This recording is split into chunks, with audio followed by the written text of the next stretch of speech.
All right, I think we're back. This is segment 2, but we're still at question 1. We had some signal issues right there, but we got it back right. Brother Gaines, you back in there? Yes, sir. Yes, sir. Okay. So I'm going to ask the question because I know people don't always watch these videos. I had 3 segments with Judge Washington, and it looks like people watched the first video and the third video, but for some reason they didn't watch number 2. It's a weird thing. You know, you can see the views and all that. So I don't know how they picking up the real message, but since we at the second segment, this is really the first question. We did have one question that was really who Karan Gaines was, and hopefully people, if they don't know you, they'll go back to that first segment to figure out who you are. But my main question, our main reasoning for even talking tonight is your political prowess and where you are. But on November 3rd, you were set to be elected Ward 1 city councilman in the city of Ypsilanti, but something happened. So I want to know what happened. Okay. Prior months back with our last mayor, Beth Bashir, she resigned. Okay. By her resigning, for people who don't know, when you're the mayor pro temp, which is the vice mayor, you act as a city council member also. Okay. So you have to be a city council member first, of course, and then they do a special election amongst the city council to decide who's going to be the mayor pro temp. So beginning of, she was the mayor pro temp, and so she automatically goes and steps in the seat of the mayor. Okay. At that moment, because, like I said, you have to be a city council member to at least be mayor pro temp, she was running for her seat to be reelected for city council. Got it. Not knowing all of this was going to happen with the mayor. So she automatically goes up to mayor, and the deadline had passed where she could take her name off the ballot. Okay. And so before you go any further, so when she was elected mayor pro tem by default with Mayor Bashir resigning, was there nobody in play other than yourself? Because you're obviously kind of compromised, seeing that you're running for that seat and that's not your job. Was there nobody in play to tell her to take her name? Or like I'm trying to figure out, what did we miss here? Why is this a situation? Because they said by law, once it's past a certain deadline, you can't take your name off the ballot.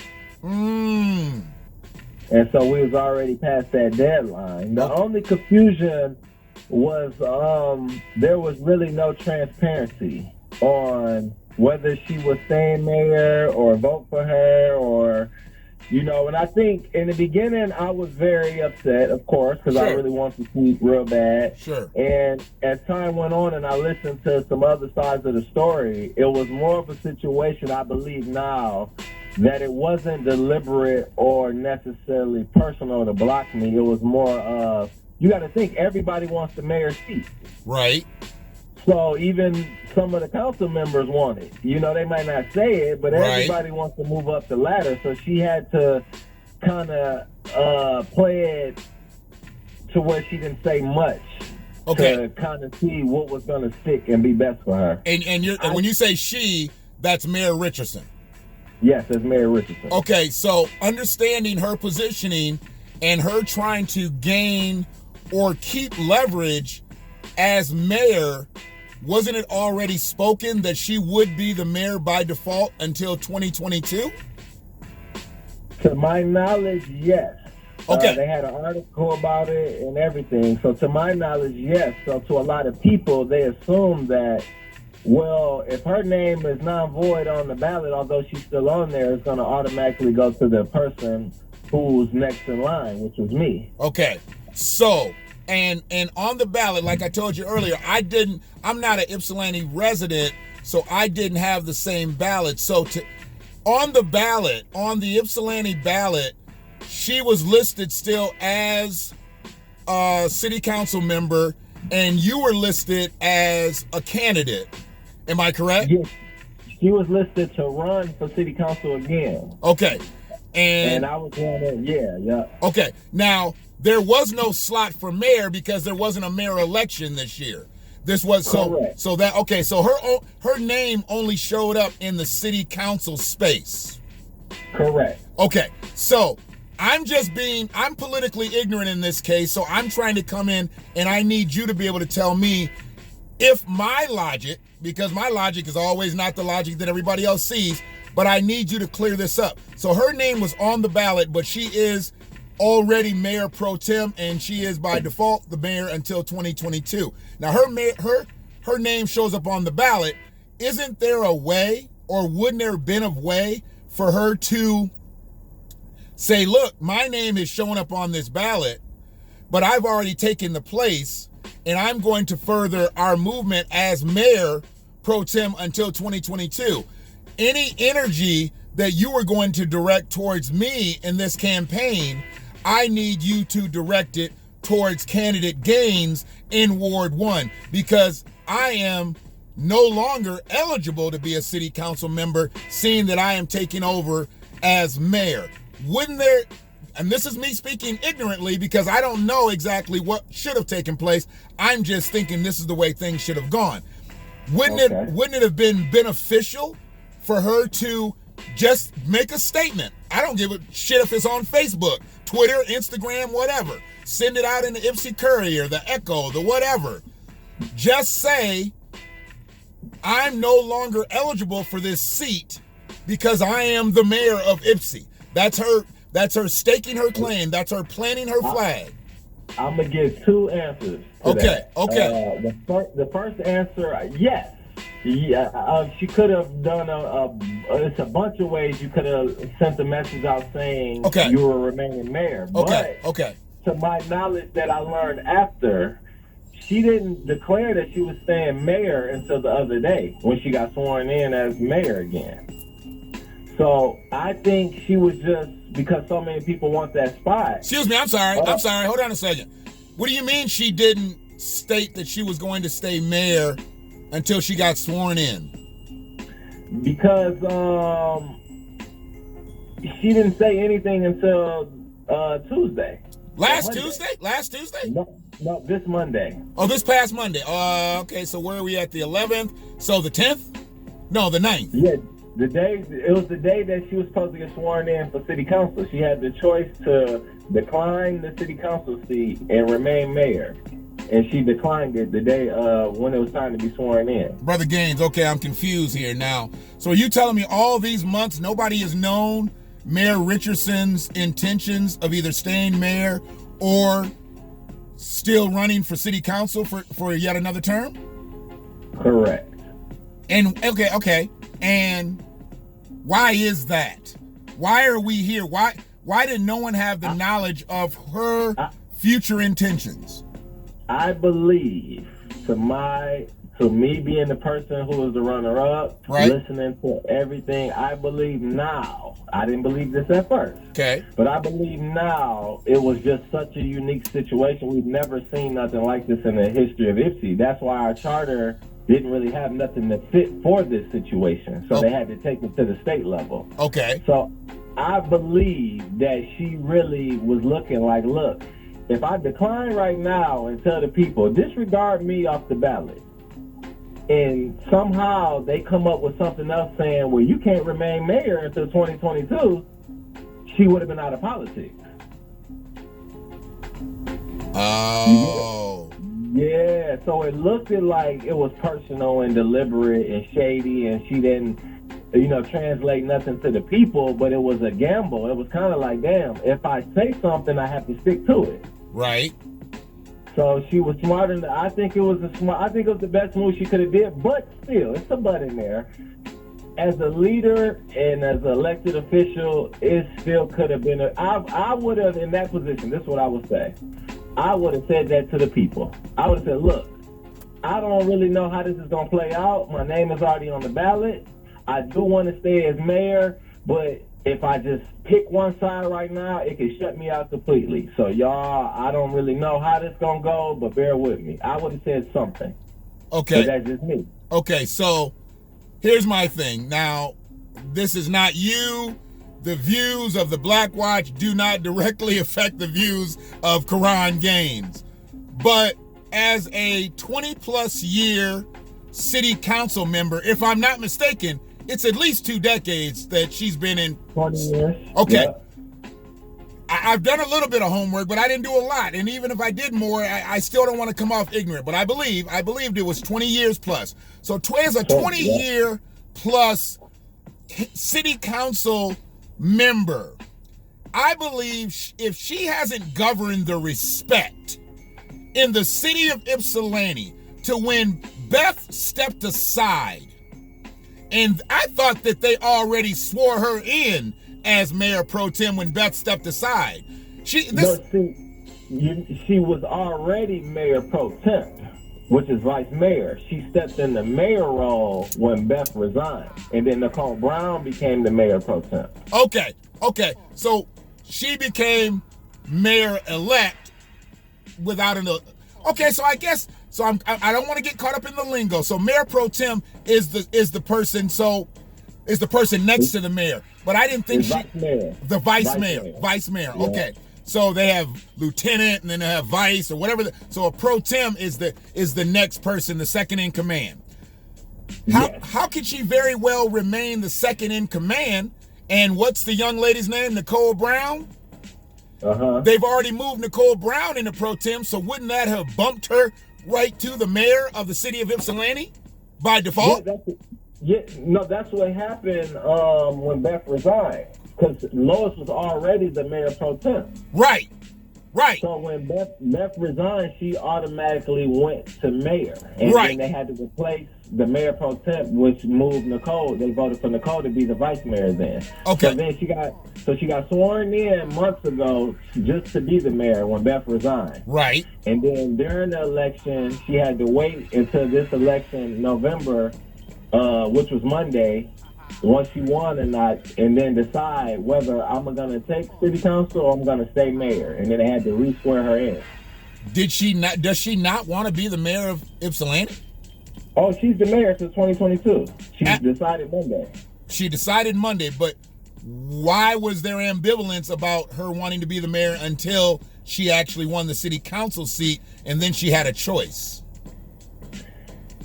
I mean, like I said, that's the way it panned out. I can't really tell you her thoughts on that. But, okay, and maybe I will ask her directly, because I am going to invite her on to the BlackWatch, because I needed to know from you, and I know where my energy is directed towards you, and I know who I'm going to push for. See, I look to the future. I'm 50, so I look to the future, and Lois, by year standards, we're technically still closer in age, you and I. But Lois is on the other side, and I'm closer to her politically minded, I guess, on that side. But I know that I can't rely on 60, 70, 80-year-olds to do politics for me and my kids and my grandkids. I need young energy in there. So where I'm putting my energy, where I'm putting my fuel is on the young lions. I need you, and I need the Jewels, and I need people that are younger and are going to have new ideas and going to be innovators and visionaries. I can't have these old style politic games going on, because I believe this is more of a game. And I'm not saying that Mayor Richardson played a game, but I believe, as we kind of stated earlier in this questioning, that there's somebody else that's playing the role too on city council and other things. Because it's so funny and deep that you said that, because I've said the same thing. It's bigger than just the names that you see. It's somebody orchestrating things in the background. Absolutely. And I'm sorry, but if Beth steps aside and the pro tem now becomes the mayor, and the person who was a city council member becomes a pro tem, now we're set. We got the team set at the top. Now we've got to work on city council. This is just in my perfect world mind, and I don't even have a perfect world mind. I'm a black man, so I know ain't nothing really perfect. But in my perfect world mind, you got your mayor, you got your pro tem, and then you got your city council members, and then you got your people that are running to be on city council. I'm not sure why that had to be replayed over, why that had to be a situation where she was even given the opportunity. She should have said whether she wanted to remain a city council member or become the mayor. when Beth stepped aside, and this is the way it was going to lie until 2022. If not, then you let the city council member, Nicole Brown, step into the mayor's seat. Then we get another pro tem. Then you remain on city council. Now you run against Karan Gaines on November 3rd. That's the choices in my perfect mind, because the city cannot be without leadership. And so she assumed leadership, and she didn't assume leadership until she was making a decision of whether she wants to step backwards and be a city council member. She assumed leadership until 2022. And that's really what it was. That's where we were. You know, she assumed leadership because we have people that are out here, and you don't even realize that they're against us, bro. They're against us. You know, and if she knew people were against her, she should have basically said, look, this is the way I'm going to do things. I'm going to be the pro tem. I'm going to go from pro tem to being a mayor. Nicole Brown, you go from there. And this is where we're at. Now, if we're in a situation that we have you, was there anybody else on the ballot? It was just you and her? No, it was Brian Jones Chance, the write-in, the guy who was appointed for Ward 1 seat. Yeah. Yeah, he was on there as a write-in. He was a write-in.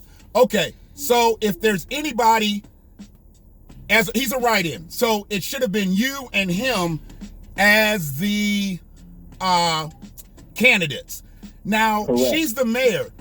I'm not sure why she was still in limbo. Even if her name was on the ticket, there should have been a situation that since she had been sworn in right after Beth, wouldn't there have been a situation where whatever votes she gets, and that's why I said she could have directed her energy and said, not even for you. She was Ward 1. She could have said, direct your energies to Karan and what's the other gentleman's name? Brian Johnson. Okay, and she could have said, direct your energy towards them, because these are the people that are running for the city council seat. Is that not something logically that should have happened? And like I said, this is my perfect world mind. No, I like I said, I agree 100%, and I felt the way I feel. It's still a part of me that, you know, feel some type of way, but for me, I have to let it go because legally, she didn't do nothing illegal. So for me to still harp over it, and it's the second part of this process, I gotta keep my energy on the second part of the process. Right. Now, once that's over, you know, but you know, even then, I just want to work. And like I told her in city council last night, I pitched my team Southside stuff I got going together, this project I created. Right. And I told them about the team. We got a banker, we got a credit repair people, home ownership people. We've been meeting 12 times a year for Ward 1, the residents. Right. And I told them I just want to work with them, and I need help. The government, Ward 1 is the most vulnerable area in Ypsi. We need help, and let's work. Right. And for me, that was my execution plan versus it kind of is what it is. We know what it was, no matter how I try to word it. Okay. Or, you know, but for me, I'm just trying to move forward and get this seat. Right. Okay, so, I mean, I guess right now, if we're looking at the future, and I know you said, so right now, your name is where it's at on the ballot. You sit, and the guy who was third place, he's out of the mix. He's not going to be in a situation where his name is going to come back up. Like, his name is going to be, it's either going to be you, or is there going to be a runoff? Like, what happens now? Now that she is the mayor, what happens now with you?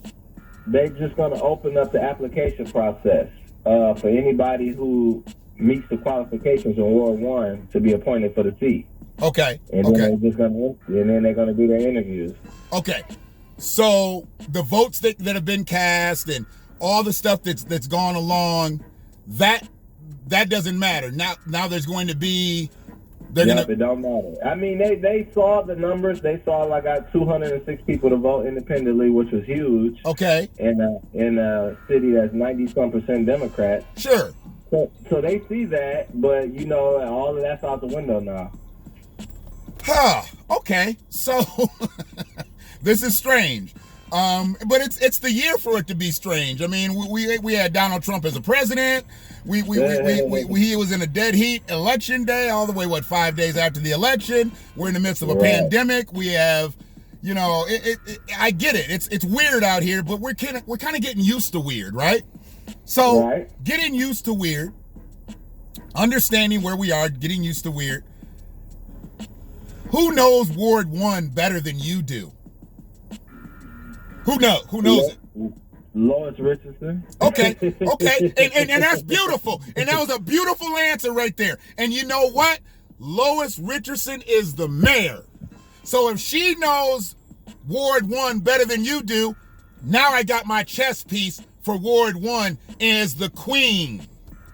Now, I need to know who's my king piece in Ward 1.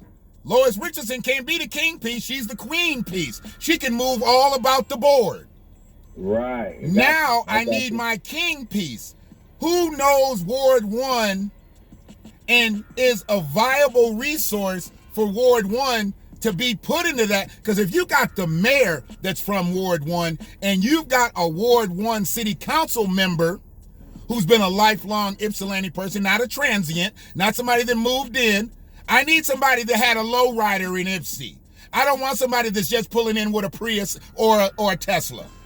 Right, I got you. You know what I'm saying? I need at one point, maybe not now, but at one point I needed you to have 28s. All right? I need you to have 28s, all right? I didn't need you to move in with a Subaru Legacy, with a roof rack with 3-4 bicycles on it and all that, and I'm just being 100 with you. So, who better than you to be the king piece in Ward 1? Nobody. So what can we do? Or is there anything that we can do of people that are in the village to push you over the top? I mean, is this some type of a public thing or is this a private thing now? It's public. It's public. And I mean, the only thing right now people could do is voice their opinion on how they feel it should go to the person who would have actually won the election if transparency was a part of the whole situation, which would have been me. Okay.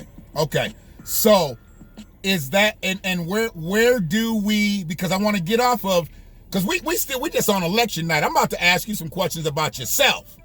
So we just on election night. Where do we go? What can we do to push the momentum towards Quran Gaines? What do we do? I mean, do we go to the city of Ypsilanti? Is it the city hall? Yeah. You the next time they have a meeting, and the public gets to speak, just go in there and speak your piece, or you can email them. Okay. And that is, and I know they had a meeting last night and I got on late and I think they must have passed the time to where they were talking about the upcoming seat. Did they expound on that last night? I mean, you had just got on late. Okay, I got on late. So now they've put it out into the public. Hopefully they will replay that Zoom meeting and people can see what went on last night, because we got to get people in the loop. I mean, everybody is very well connected online, but I think you need more of a grassroots effort as much as you can. I know we're in a pandemic and I know a lot of offices don't allow a lot of traffic. So I'm trying to get everybody to be as keyboard friendly as possible, because that obviously keeps the angst down. And then if they have to go into a city hall, a clerk's office, the police station, whatever they need to do to push your name, I want them to have that ability. So when we get offline,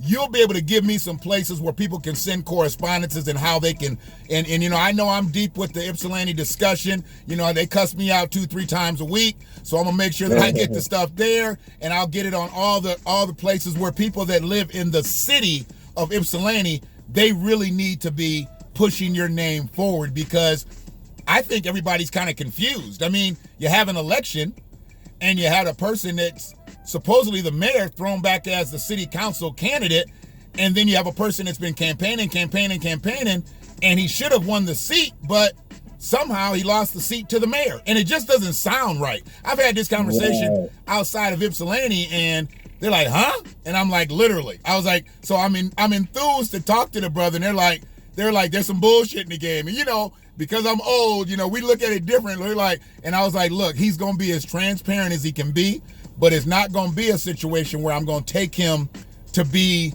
disrespectful to anybody. I don't need you to do that, because that's not the vehicle that we're on. We're trying to get to the truth. We're trying to get to the bottom of things. But the most of all, bro, I need you to get to work. I need January 1st to come around and you to be ready to get to work. You know, things about to shut down here for the holiday season and all that. But January 1st comes, you need to be in the place. You need to be on them Zoom meetings. And we don't need to be out here lobbying on whether you're the best candidate. As far as Ward 1 is concerned, you're the only candidate. Ain't nobody out here doing that work. Ain't nobody out here doing that work, man. And as a 33-year-old brother, as a 33-year-old father, and can I be real with you? Can I be real with you? You text me and you told me, he's like, man, I was having difficulty. I'm on the road. I'm trying to get my kids. See, you're not going to make no excuses with me being a black man, being a black father. It's already hard enough out here for us. So you out here trying to do an interview with me, pick up your kids, finish up with work, talk about politics, and you all just doing one thing, and that's being a black man. That's being fruitful in your children's lives. That's taking care of your business. See, that's why I don't accept apologies a lot of time from anybody, because I already know what it took for them to get to the point to have to apologize. You don't need to humble yourself for me, because I know what you go through to have to get to that point, to have to pick your babies up, trying to talk to me, trying to move about. You moving into a rural area. I was like, boy, you know what? He don't even understand. I was better off of just saying, let's cut this right now and pick it right back up. Handle all your business. Ain't no point of fractionalizing me. Ain't no point of fractionalizing your babies, because I ain't gonna let you fractionalize your babies. The way I feel about kids, you ain't gonna I'm the one that kicks motherfuckers' ass to get to their kids. I'll never keep nobody away from their kids. So if it's about your children, I stand down. I stand down. Okay? So, and what we're trying to do here, because I see all the work you're doing, bruh. I see all the work you're doing, and what we not gonna do is we not gonna let you get faded in a situation where your family life or your this life or your that life takes you away from this community, because that is your family too. Right. That is your family too. It'd be crazy for you to go reside somewhere else, and we're about to talk about it. We don't need you residing somewhere else because you a citizen of Ypsilanti. See, there's a difference between being a resident and a citizen, and I only know that because you just told me about an hour ago. And I need you to really break down what that means to be a citizen versus being a resident. But hold on, I'm gonna flip it real quick, and then I'm gonna say go, and I'm gonna ask you the question again. So hold on one sec. We got here.